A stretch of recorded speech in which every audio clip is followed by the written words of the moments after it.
Good morning friends. आज हम unit 5 देखेंगे। यूनिट सेकंड के बाद मैं डायरेक्टली यूनिट 5 ले रहा हूँ आपके लिए। उसका रीज़न ये है कि ये मनी एंड बैंकिंग से थोड़ा सा रिलेटेड मेरे को कॉन्सेप्ट लगता है और उसके बाद लेना ही इसको ज़्यादा अच्छा रहेगा। यूनिट 5 का हमारा नाम है फॉरेन एक्सचेंज मार्केट, फॉरेन का मार्केट।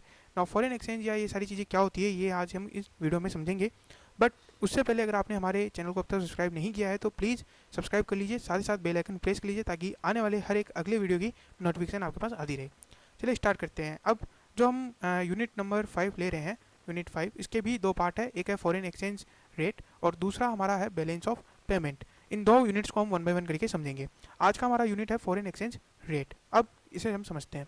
इससे पहले मैं आपको एक डायग्रामेटिक फॉर्म में समझाता हूँ कि क्या फॉरेन एक्सचेंज क्या होता है और इसकी ज़रूरत क्या पड़ती है।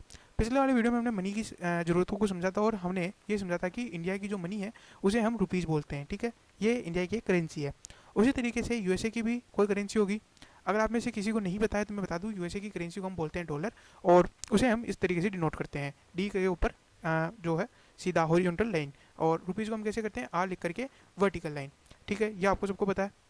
नो, अब आप मुझे एक बात बताइए कि क्या अगर आप मान लीजिए जैसे लाइक आप दिल्ली के निवासी है और आपके पास रुपए पड़े हुए हैं, ठीक है, क्योंकि आप इंडिया के रहने वाले हैं तो आपके पास रुपए होंगे। अब मान लीजिए आप किसी चीज़ के लिए या आप घूमने फिरने के लिए यूएसए जाते हो, तो क्या आप यूएसए में रुपीज़ दे करके जो भी चीज़ें वगैरह आप खरीद सकते हो या आप क्या खर्चा वगैरह कर सकते हो? तो ऐसा नहीं होगा। उसका रीज़न क्या है? उसका रीज़न ये है कि यूएसए की अपनी एक करेंसी है और वो उस करेंसी के हिसाब से ही वर्क करेगा।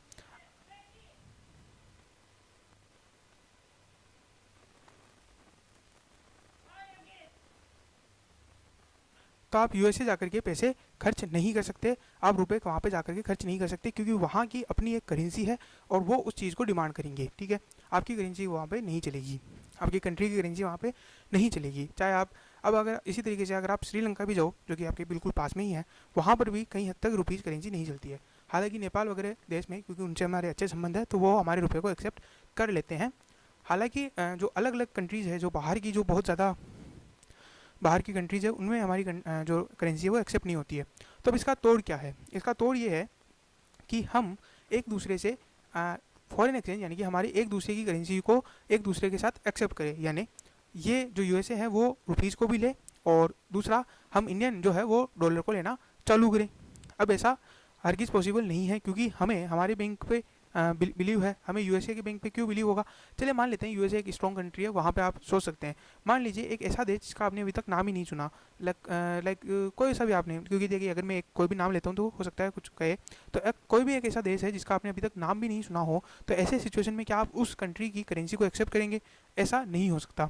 इसीलिए क्या होता है कि आपके रुपए के बदले में वो आपको आपकी करेंसी देंगे। यानी कि मान लीजिए कि यूएसए के पर्सन अगर इंडिया आना चाहते हैं घूमने के लिए, तो वो क्या करेंगे, अपने डॉलर आपको देंगे, यानी कि आपके RBI reserve bank of India को देंगे, क्योंकि रिजर्व बैंक ऑफ इंडिया हमारा सेंट्रल बैंक वहाँ के सेंट्रल बैंक को तो जानता होगा, और इसीलिए ये अपने डॉलर यहाँ पे देंगे सेंट्रल बैंक को, और ये सेंट्रल बैंक हमें वापस से पैसे दे उनको रुपये दे देगा, जिसकी वजह से इंडिया आकर के वो सफ़र कर सकते हैं।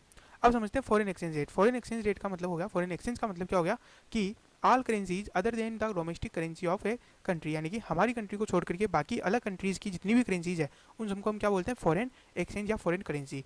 अब यहीं से आता है एक नेक्स्ट कि जैसे इंडिया की जो डोमेस्टिक करेंसी है वो क्या है, इंडियन रुपी। अब इसके अलावा जितनी भी करेंसीज है, चाहे वो यूएस डॉलर हो, पाउंड हो, येन हो, चाइना की कोई करेंसी हो, ठीक है, तो इस तरह की जितनी भी करेंसीज है उन सबको क्या बोला जाता है, फॉरेन करेंसी। अब यहीं जाता है foreign exchange rate. Foreign exchange rate का मतलब क्या हो गया कि rate at which one currency is exchange for the others. अब यहाँ पे इसे थोड़ा सा डिटेल में समझते हैं कि ये फॉरेन एक्सचेंज रेट होता क्या है। फॉरेन एक्सचेंज रेट का मतलब ये हो गया कि आपकी करेंसी किसी और करेंसी के लिए कितने दाम में बिकेगी। जैसे अगर आप मार्केट में जाते हो और अगर आपको लाइक शूज़ खरीदने हैं, ठीक है, और आप शूज़ खरीदते हो 1000, तो यहाँ पे हम 1000 को क्या बोलते हैं, 1000 है सूज की रेट। इसीलिए फॉरेन एक्सचेंज रेट क्या हो गया, अगर आप यहाँ पे सूज की जगह डॉलर लिख दो, तो अब रुपए से डॉलर यानी कि आप कितने रुपए से एक डॉलर खरीद पाओगे, ये हो गया फॉरेन एक्सचेंज रेट। यानी रुपए का रेट क्या हो गया, रुपए का सॉरी डॉलर का रेट क्या हो गया, डॉलर का रेट हो गया जितने रुपए में आप डॉलर खरीद सकते हो। अभी एट प्रेजेंटली लगभग अगर 70 हम माने तो यानी फॉरेन एक्सचेंज रेट क्या हो गया। और ये फॉरेन एक्सचेंज रेट क्या है, डॉलर टू रुपी है या रुपी टू डॉलर है, ये है rupee to dollar, rupee to dollar, क्योंकि आपको रुपये से डॉलर खरीदना है। तो अगर आपको रुपये से डॉलर खरीदना है तो आपको 70 रुपीज़ पे करने पड़ेंगे। तो यहाँ पे 70 क्या हो गया, एक्सचेंज रेट हो गया। और आपको समझ में आ गया कि एक्सचेंज रेट क्या होता है, किसी कंट्री को किसी फॉरेन करेंसी को खरीदने के लिए हमें अपनी करेंसी कितनी पे करनी पड़ेगी, उनकी जो एक्सचेंज रेट है, उनका जो एक्सचेंज रेशियो है वो कहलाता है एक्सचेंज रेट। नाउ अब हम समझते हैं सेकंड टॉपिक हमारा, और वो है currency appreciation versus currency depreciation. पहली बात होता क्या है और दूसरी बात इनको इस नाम से क्या बुलाया जाता है। तो देखिए, आपने देखा होगा कि कई बार जो डॉलर है वो ऊपर चला जाता है, दैट मीन्स कई बार हमें 70 की बजाय 72 पे करने पड़ते हैं, और कई बार हमें डॉलर के नीचे चला जाता है, दैट मीन्स हमें 69 और 68 पे करने पड़ सकते हैं। ये ऊपर नीचे जो जाना होता है, जिसे हम बोलते हैं कि रुपया ऊपर गया या डॉलर ऊपर गया या रुपया गिरा डॉलर गिरा, ये जो चीज़ें हैं ये हम आम बोलचाल की भाषा में बोल सकते हैं, समझाने के लिए बोल सकते हैं, लेकिन इनका इकोनॉमिक्स में एक टेक्निकल टर्म होता है। उस टेक्निकल टर्म को बोला जाता है करेंसी एप्रिसिएशन और करेंसी डेप्रिसिएशन। नाउ इन दोनों में क्या डिफरेंस है, देखिए नाम से समझ में आ रहा होगा। करेंसी एप्रिसिएशन का मतलब हो गया करेंसी का ऊपर जाना, और करेंसी का डेप्रिसिएशन का मतलब हो गया करेंसी का नीचे आना।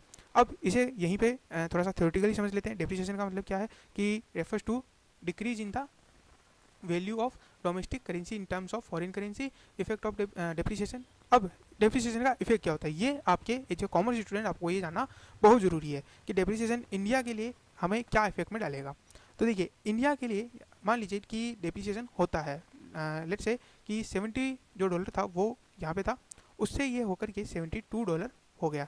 इससे क्या होगा कि रुपया जो है वो अब ज़्यादा देना पड़ेगा, तो इसे ही बोलते हैं depreciation. Value of domestic currency in decrease in the value of domestic currency in terms of foreign currency. अब आप कहोगे कि सर यहाँ तो वैल्यू बढ़ गई है, तो यहाँ पे वैल्यू ऑफ डोमेस्टिक करेंसी नहीं बढ़ी है, यहाँ बढ़ी है फॉरेन करेंसी। तो चूंकि फॉरेन करेंसी की वैल्यू बढ़ी है तो ऑटोमेटिकली डोमेस्टिक करेंसी की वैल्यू गिरी है। ठीक, अब आता है इफेक्ट ऑफ डेप्रिसिएशन। अब देखिए, मान लीजिए पहले एक कोई सामान था वो इंडिया में 70 रुपीज़ में मिलता था। ठीक, इंडिया में चूँकि 70 रुपीज़ में मिलता था, तो यहाँ से अगर आपको यूएसए लेना था तो वो $1 पे करते थे, और उस डॉलर को आप 70 रुपीज़ में एक्सचेंज करवाते थे और उसको आप बेच देते थे।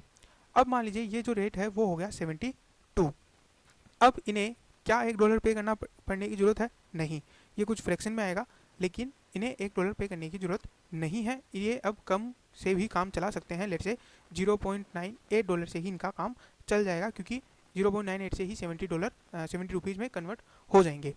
तो यहाँ पे क्या होगा, यहाँ पे ये चीज़ होगी कि जो रुपीज़ गिर रहा है, रुपीज़ के गिरने से क्या होगा कि हमारे इंडिया के जो गुड्स है वो बाहर की कंट्रीज़ में सस्ते हो जाएंगे। इस वजह से बाहर की कंट्रीज़ हमारे गुड्स को लेने के लिए दौड़ेगी, और वो दौड़ेगी, इस वजह से क्या होगा, एक्सपोर्ट इंक्रीज हो जाएगा। तो because of depreciation domestic currency becomes cheaper, हमारी करेंसी चीप हो जाएगी। इस वजह से हमारी जो गुड्स है वो भी सस्ते हो जाएंगे, क्योंकि उसको 70 रुपीज़ चाहिए, उसको डॉलर वगैरह से क्या मतलब, उसको 70 रुपीज़ चाहिए। चाहे तुम $0.98 ला करके हमें 70 रुपीज़ में कन्वर्ट करके दो, या फिर तुम हमें $1 ला करके करो, $2, इससे कोई फ़र्क नहीं पड़ता। इस वजह से यहाँ पे फॉरेन एक्सचेंज है वो फॉरेन कंट्रीज जो है वो गुड्स ज़्यादा बाई करेंगी और हमारे एक्सपोर्ट बढ़ जाएंगे। नाउ अब आता है एप्रिसिएशन। एप्रिसिएशन इसका उल्टा होता है। इसमें क्या होगा, इसमें हमारी डोमेस्टिक करेंसी का वैल्यू बढ़ जाएगा। तो इसका उल्टा, यानी कि 70 के बजाय यहाँ पे 69 या $68 ही पे करके हमें $1 मिल जाएगा। और यहाँ पे इफेक्ट ऑफ यहाँ हमें चेंज करना है, यहाँ हमें करना है एप्रिसिएशन। नाउ एप्रिसिएशन क्या इफेक्ट क्या होगा, उसका उल्टा, क्योंकि यहाँ पे हमारे जो गुड्स है वो सस्ते हो रहे थे, हमारे गुड्स क्या हो रहे थे, सस्ते हो रहे थे, वहाँ क्या हो गया, महंगे हो जाएंगे। महंगे हो जाएंगे तो या तो हमारे एक्सपोर्ट जो है वो डाउन हो जाएंगे। सिमिलरली वहाँ की कंट्री के गुड्स जो है वो थोड़े सस्ते हो जाएंगे, तो हम उन गुड्स को बाय करना चालू कर देंगे। अब चूँकि उन गुड्स को हम बाय कर रहे हैं, तो जब हम जो दूसरी कंट्री से जब हम गुड्स को बाय करते हैं तो हम उन्हें क्या कहते हैं, इम्पोर्ट करते हैं, तो उसे हम इम्पोर्ट कहते हैं। तो इसीलिए इम्पोर्ट जो है इंक्रीज हो जाएगा। ठीक है, नाउ नेक्स्ट टॉपिक हम समझते हैं, वो है type of foreign exchange. Foreign exchange rate के कितने टाइप होते हैं, इन्हें हम क्लासीफाई कर सकते हैं इन द 3 टाइप्स। पहला आता है fixed exchange rate system, second है फ्लेक्सिबल एक्सचेंज रेट सिस्टम, और थर्ड है मैनेज्ड फ्लोटिंग रेट सिस्टम। ये सिस्टम क्या है, तो देखिए, अभी कभी भी आपने ये सोचने की कोशिश की है कि जो $70 है और इजिकल टू 70 रुपीज़ जो इजिकल टू $1 जो ये है, ये कहाँ से आया, ये कैसे डिसाइड हुआ कि $1 के बदले हमें 70 रुपीज़ देने होंगे, और कैसे ये ऊपर नीचे होता है, कभी आपने सोचा है? क्यों नहीं $1 को $1 के बराबर कर दिया जाए, या क्यों नहीं $100 को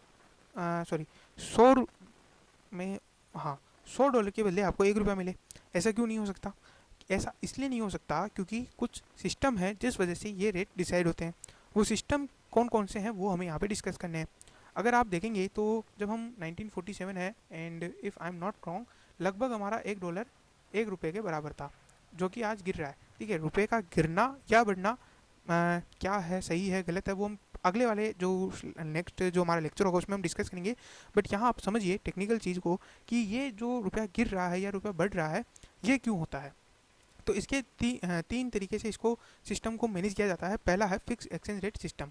फिक्स एक्सचेंज रेट सिस्टम में क्या होता है कि एक देश की सरकार मिलकर के फिक्स कर देती है कि हमारा रुपया इस करेंसी के हिसाब से इतने डॉलर में बिकेगा। ठीक है, लेट्स से कि मान लीजिए गवर्नमेंट ऑफ इंडिया ने फिक्स कर दिया 70 रुपीज़ में हमारा $1 आएगा। ठीक है, फिक्स है। अगर आपको $1 चाहिए तो हमें 70 रुपीज़, सॉरी, अगर हमें $1 चाहिए होंगे तो हमें 70 रुपीज़ देने होंगे, और अगर हम आपसे $1 खरीदेंगे तो आप 70 रुपीज़ लेना। और अगर देखिए उस कंट्री पे तो और अगर हम जो हमारी जनता है उसको हम 70 रुपीज़ देंगे। ठीक है, जब भी वो $1 बेचेगी। अब ये कैसे होता है, देखिए जब भी डॉलर और रुपीज़ को की एक्सचेंज रेट जो है वो डिटरमाइन होती है by the demand and supply. ठीक है, डिमांड एंड सप्लाई, जिसे हम नेक्स्ट वीडियो में समझने वाले हैं। डिमांड एंड सप्लाई से किस तरीके से चीज़ें डिसाइड होती है, जब भी डिमांड और सप्लाई जहाँ पे मैच करती है वहाँ पे जो एक्सचेंज रेट है वो डिटरमाइन होती है। अब ये जो डिमांड और सप्लाई है उसमें गवर्नमेंट इंटरवेन करती है और वो एक फिक्टिशियस डिमांड क्रिएट कर देती है या फिक्टिशियस सप्लाई क्रिएट कर देती है, जिसकी वजह से एक्सचेंज रेट सिस्टम जो है वो फिक्स रहता है। जैसे मान लीजिए कि डिमांड इंक्रीज हुई और डिमांड इंक्रीज होने की वजह से रुपये जो है वो गिर रहा है। ठीक है, डॉलर की डिमांड में इंक्रीज हुआ जिससे रुपया जो है वो गिर रहा है। अब चूंकि रुपया गिर रहा है तो वो क्या करेंगे, रुपये की सप्लाई बढ़ा देंगे या डॉलर की डिमांड को कम कर देंगे या डॉलर की सप्लाई को बढ़ा देंगे अपने फॉरेन एक्सचेंज रिजर्व से। अब इसके लिए गवर्नमेंट को अपने खुद के रिजर्व मेंटेन करने पड़ते हैं। नाउ अब आते हैं फ्लेक्सिबल सिस्टम में। फ्लेक्सिबल सिस्टम में क्या होता है कि रेट जो डिटरमाइन की जाती है वो डिटरमाइन की जाती है by the market forces, demand and supply. इसमें गवर्नमेंट का कोई भी रोल नहीं होता है। इसे हम फ्लोटिंग एक्सचेंज रेट भी कह सकते हैं, फ्लेक्सिबल एक्सचेंज रेट भी कह सकते हैं।